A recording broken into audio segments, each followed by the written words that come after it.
আমিষে শিক্ষা ব্যৱস্থা অসমৰ স্কুলত ভোজপুৰী নৃত্য প্ৰদৰ্শন ইছলামী ধৰ্মীয় বোৰখা পিন্ধি ভোজপুৰী গীতৰ নৃত্য প্ৰদৰ্শনক লৈ প্ৰতিক্ৰিয়াৰ সৃষ্টি খাৰুপেটীয়াৰ ৰয়েল একাডেমীত বোৰখা পিন্ধি ভোজপুৰী গীতৰ নৃত্য প্ৰদৰ্শনৰ ভিডিঅ' হৈছে ভাইৰেল নৃত্যৰ নামত মুছলমানৰ ধৰ্মীয় অনুভূতিত আঘাত হনা হৈছে খাৰুপেটীয়াৰ ৰয়েল একাডেমীৰ মঞ্চত বোৰখা পিন্ধি ভোজপুৰী গীতৰ নৃত্য প্ৰদৰ্শনক লৈ সৃষ্টি হৈছে প্ৰতিক্ৰিয়াৰ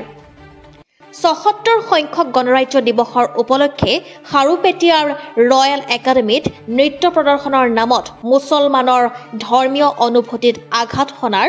অভিযোগ উত্থাপন হৈছে ভাইৰেল ভিডিঅ'ত ৩-৪জনী যুৱতীয়ে বোৰখা সদৃশ পোছাক পিন্ধি ভোজপুৰী গীতৰ তালে তালে প্ৰদৰ্শন কৰিছে নৃত্যৰ ভিডিঅ' সামাজিক মাধ্যমত ভাইৰেল হোৱাৰ পিছতে খঙত জ্বলিছে খাৰুপেটীয়াৰ মুছলমান সমাজ প্ৰতিক্ৰিয়া প্ৰকাশ কৰি ক্ষোভ উজাৰিছে ইছলাম ধৰ্মীয় উলামা সমাজেও নৃত্য প্ৰদৰ্শন কৰিবলৈ গৈ খাৰুপেটীয়াৰ ৰয়েল একাডেমীৰ ৰাইজৰ ৰোষত পৰা দেখি সামাজিক মাধ্যমত ক্ষমা বিচাৰি দিছে স্পষ্টীকৰণ স্কুল কৰ্তৃপক্ষই দাবী কৰা মতে যুৱতীসকলে পৰিধান কৰা পোছাক বোৰখা নহয় হোষ্ট ডান্স প্ৰদৰ্শনৰ বাবে যুৱতীসকলে এনেদৰে পোছাক পিন্ধা বুলি দাবী কৰিলেও মুছলমান সমাজে ইয়াক সহজভাৱে ল'ব পৰা নাই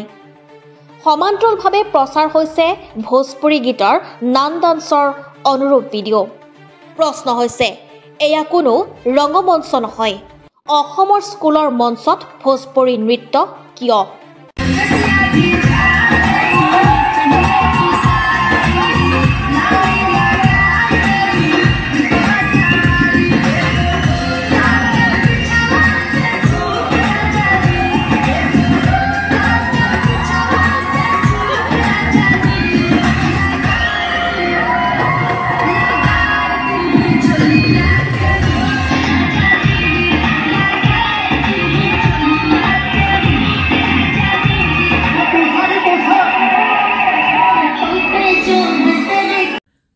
আজি আমি সোশ্যাল মিডিয়াত এটা বস্তু দেখিবলৈ পাইছো যে খাৰুপেটীয়া ৰয়েল একাডেমীত কিছু বোৰখা পিন্ধা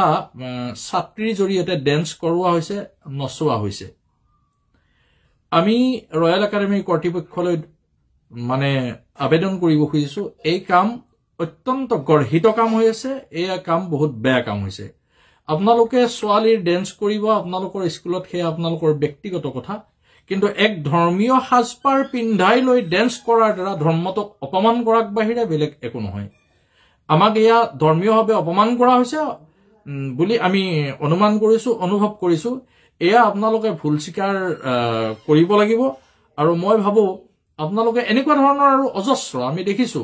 বিভিন্ন সোশ্যাল মিডিয়াত বিভিন্ন জনে আমাক যেতিয়া এই সম্পৰ্কলৈ আমাক কোৱেশ্চন কৰে প্ৰশ্ন কৰে আৰু বিভিন্ন ধৰ্মৰ মানুহে আমাক ইটিকিং কৰি হাঁহে তেওঁলোকে বোৰখা পিন্ধিলে কি হ'ব বোৰখাৰ তলত চব কিছুই কৰে তেওঁলোকে বোৰখা পিন্ধাই কেনে মানে এনেকুৱা ডেন্স নচোৱা হৈছে ষ্টেজৰ ওপৰত